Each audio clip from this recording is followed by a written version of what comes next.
In theory, every game of professional darts should feature at least 2 handshakes or fist bumps, one at the start, one at the end. Sometimes there's even a third before a sudden death leg. But what happens when that simple gesture of respect is refused? Welcome to Darts Players Who Hate Each Other, a look at the most intense rivalries, personal feuds, and controversial snubs that have left the ockey ice cold. In the realm of professional darts, few partnerships have been as tumultuous as that of Belgium's Dmitri Vandenberg and Kim Huybrechts. Despite representing their nation together in multiple World Cup of Darts tournaments, underlying tensions have often overshadowed their on-stage performances. Their strained relationship became particularly evident during the 2023 World Cup of Darts. Observers noted a palpable lack of interaction between the duo, with reports highlighting their refusal to even make eye contact during matches. This frosty dynamic was further underscored when, despite reaching the semifinals, they lost narrowly to Wales, prompting discussions about the impact of their discord on team performance. The roots of their discord trace back to a formal complaint lodged by Vandenberg and fellow Belgian player Mike de Decker against Huybrechts, citing inappropriate conduct. While specific details remain confidential, the incident led to a noticeable rift between the players. In a candid interview, Vandenberg stated, "Everybody needs to know that me and Kim are not best friends, and that's period." Despite their personal differences, the duo continued to represent Belgium in subsequent tournaments. In 2024, even after Huybrechts suffered a shoulder injury, he returned to partner with Vandenberg, leading the team to another semi-final finish. However, the lack of camaraderie was still evident, with minimal communication observed between matches. The situation took another turn in 2025 when Vandenberg withdrew from a Players' Championship event, casting doubt on his participation in the upcoming World Cup. Huybrechts commented on the situation, recalling how Vandenberg had previously advised him not to play unless fully fit, suggesting that the same principle should now apply. This ongoing saga between two of Belgium's top darts players highlights the challenges of maintaining team cohesion amidst personal disagreements. While their individual talents are undeniable, the lack of unity raises questions about the potential impact on their future performances on the international stage. Once upon a time, Michael van Gerwen and Jelle Klaassen were friends. They even appeared in a painfully awkward TV segment together back in 2006. But everything changed in 2012. That year, Klaassen was convicted of sending explicit messages to a 15-year-old girl, who happened to be a family friend of Van Gerwen. Klaassen was fined and sentenced to community service. Their next televised meeting came in 2013 at the European Championship, and MVG completely blanked him. No handshake, no eye contact. Just cold silence and a 10-7 win for Van Gerwen, who celebrated right in Klaassen's face. Since then, they've shared the stage multiple times, with 0 handshakes. In 2016, they literally packed away their darts next to each other and didn't say a word. That same year, Klaassen mysteriously pulled out of the World Cup of Darts, with fans suspecting Van Gerwen had influenced the decision to avoid a forced partnership. In 2020, they met again at the PDC World Championship.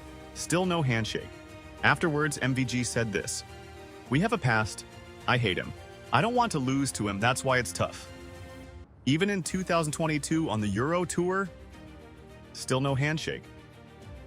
Paul Nicholson's 2011 UK Open run is remembered not just for the upset win over Phil Taylor, but for the theatrics that followed. A defiant wave goodbye that turned a darting shock into a personal flashpoint. Nicholson, already cultivating a brash, bad boy persona, didn't just beat Taylor, he taunted him. The wave was a deliberate jab, and in a sport where decorum and mutual respect are often the norm, it sent shockwaves.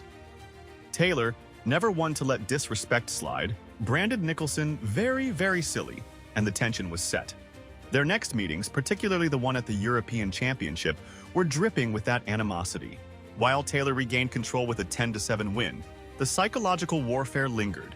Nicholson's boldness may have cracked the veneer of invincibility Taylor carried, but it also marked the beginning of a sharp decline in Nicholson's career momentum. The swagger remained, but the results grew sparse. In hindsight, that 2011 wave was both Nicholson's peak and a turning point, one that made him a cult figure, but perhaps cost him a longer run among the elite. It wasn't just a gesture, it was a gamble. Ain't gonna lay him off the hook. Paul Nicholson messed about, wind the crowd up, wind the crowd up. Why? No idea. I think fella's an idiot for doing that. and he's going to go away and learn about it, you know, because the last thing you want is to get the home crowd on your back. You know, people were supporting him at the beginning, thought he was, you know, but don't do that.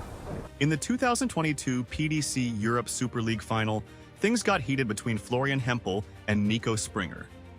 Both Germans, both under pressure. One fighting to keep his tour card, the other chasing a debut at Ali Pali. They shook hands before the match, but it all went downhill fast. Hempel was slow retrieving his darts. Springer celebrated loudly after scoring 140. Then came accusations of stepping too close. Mutual frustration boiled over. Hempel eventually sealed a 10-8 win with a big celebration. But when he turned around to shake hands, Springer had already walked off. No congratulations, no handshake, even backstage. Hempel was visibly confused. The 2002 PDC World Championship final between Phil Taylor and Peter Manley is infamous not just for the 7-0 whitewash, but for what happened after the final dart was thrown. Manley, visibly frustrated and humiliated by the one-sided loss, refused to shake Taylor's hand, a move that instantly cast him as darts' ultimate villain. That gesture sealed Manley's place in the public imagination as the sport's pantomime villain. He was booed relentlessly at venues for years after, no matter who he was playing. And while some players might crumble under that kind of scrutiny, Manley leaned into it, becoming a love-to-hate figure who brought drama and unpredictability to the ockey. But beneath the theatrics was a complex respect. Over time, Manley openly acknowledged Taylor's dominance, calling him the greatest the sport has ever seen. The tension, while real, mellowed into mutual acknowledgement of what each brought to darts. Taylor, the unstoppable machine. Manley, the agitator who gave fans something to talk about beyond the scoreline. The 2002 snub remains one of darts' most iconic moments, not because of who won, but because it showed how personal, emotional, and brutally honest the game can get at the highest level. During the 2021 World Darts Championship, Mensur Suljovic repeatedly placed his darts on Gary Anderson's side of the shared table between turns. In professional darts, both players usually have a designated area or side of the table near the ockey where they keep their equipment, especially their darts and drinks. It's an informal boundary, but one that's widely respected as part of player etiquette. Suljovic, either out of habit or gamesmanship, crossed that invisible line. Each time he finished his throw, he would walk back and rest his darts on the portion of the table typically used by Anderson. At first, it seemed like an odd quirk. But as the match progressed and the stakes rose, Anderson became visibly irritated. His pace slowed. His expressions hardened. The focus that defines his game started to wobble. For Anderson, known for valuing rhythm and order, this repeated infringement felt disruptive. He didn't confront Suljovic directly during the match, but his discomfort was clear. The commentators picked up on the tension, and viewers began to speculate. Was Suljovic doing it intentionally to get inside Anderson's head? After a grueling back-and-forth contest, Anderson won the match 4-3. But the darts weren't the only story. When asked afterward, Anderson admitted the table behavior had annoyed him, calling it out as a source of tension that affected his flow. Whether it was deliberate mind games or just eccentric behavior from Suljovic, the incident, quickly dubbed Tablegate by fans, became part of darts folklore. It highlighted just how psychologically delicate top-level darts can be, where even the placement of a set of darts can tilt a match toward conflict. If that's how darts is going and that's how it gets played now, have fun. I'm off ski. I'm away going for a game of golf or something. I ain't going through that again. Fast forward to the 2022 Belgian Darts Open.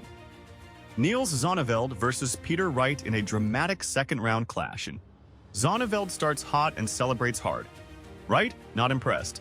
When the game reaches a deciding leg, Zonneveld does what most players do, offers a respectful handshake. Wright waves it off. Zonneveld, clearly annoyed, steps back and composes himself. He then hits double 9 to win the match and lets out a massive roar. The two did eventually shake hands at the end, but Zonneveld later admitted the snub fired him up. Wright claimed he didn't want to lose focus, but fans weren't buying it. He normally fist bumps before a deciding leg. This one, it felt personal. The incident between Luke Littler and Ricardo Pietreczko at the 2024 Belgian Darts Open semi-final became one of the most talked about moments in darts that year. In March 2024, 17-year-old Luke Littler faced Germany's Ricardo Pietreczko in the semifinals of the Belgian Darts Open. Littler secured a commanding 7-3 victory, showcasing his exceptional talent. However, the post-match handshake turned tense when Pietreczko leaned in and whispered something to Littler, who appeared visibly confused. Pietreczko later took to Instagram, stating, "I really appreciated him being able to play a game like that at such an age, but I hope his arrogance punishes him." The tension stemmed from a specific moment during the match. Littler attempted an unconventional 147 checkout by aiming for treble 19, then tops, followed by the bullseye, a route reminiscent of Peter Manley's style. This choice seemed to irk Pietreczko, who perceived it as showboating. In the subsequent leg, Pietreczko attempted a flashy finish himself, going for double 20 twice, and gestured towards Littler, who responded with laughter.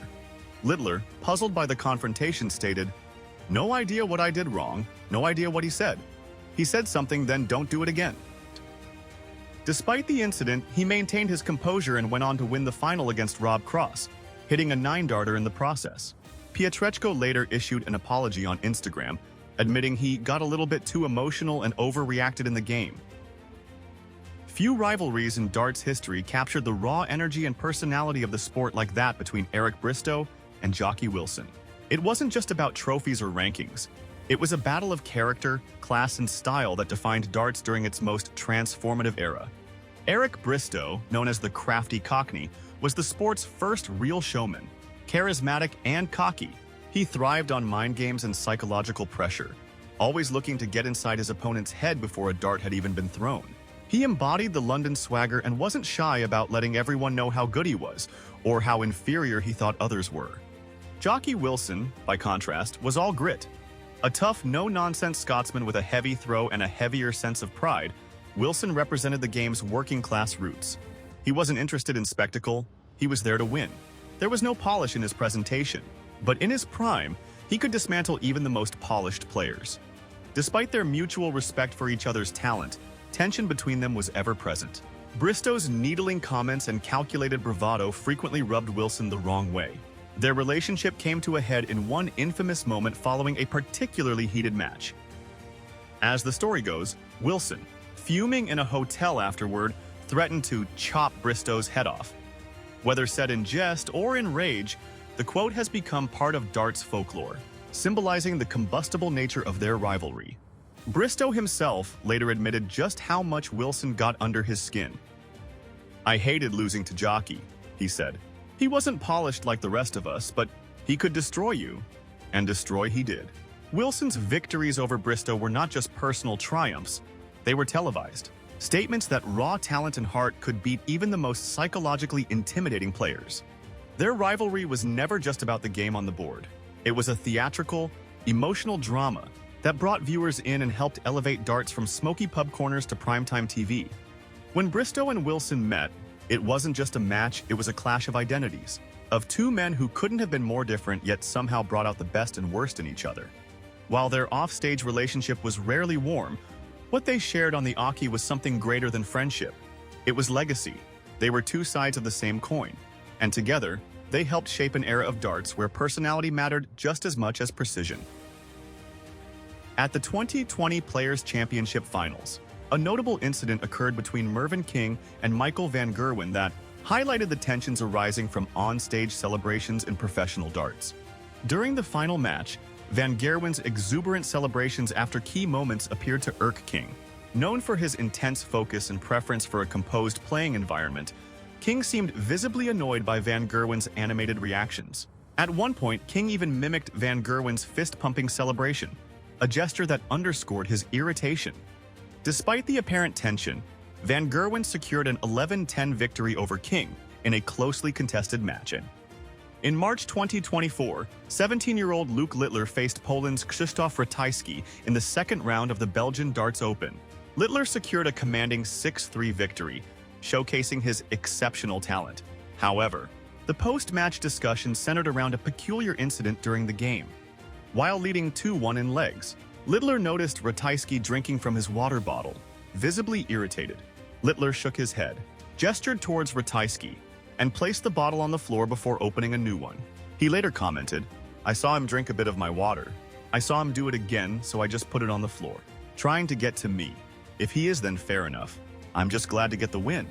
Littler also addressed the incident on social media, sharing a split-screen image of the moment with the caption, "Ro drinks my water? 1-2 drinks my water? Good night, see you all in the morning." Despite the distraction, Littler maintained his composure and advanced to the next round, where he defeated Damon Hedda 6-3. The incident, dubbed Watergate by fans, sparked discussions about gamesmanship and etiquette in darts. The following month, during the Austrian Darts Open, Littler faced Ratiski again. Recalling the previous incident, Littler moved his water bottle to the floor during the match. Ratiski then appeared to place it back on the table, leading to further speculation about mind games. Littler overcame a slow start to win the match 6-3. The 2018 Grand Slam of Darts final between Gerwyn Price and Gary Anderson wasn't just a battle for a major title, it was a clash of personalities that spilled far beyond the ockey.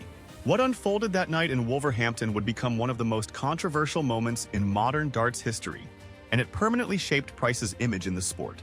Price, already developing a reputation for fiery celebrations and intense emotion, was in full voice during the final. With every key checkout and big score, his trademark roars and clenched fists grew louder and more frequent. For Anderson, a veteran of the game and known for his calm, no-frills demeanor, Price's behavior was more than a distraction. It was provocation. As the match wore on, the tension grew. Anderson was clearly irritated by what he perceived as excessive showboating and gamesmanship.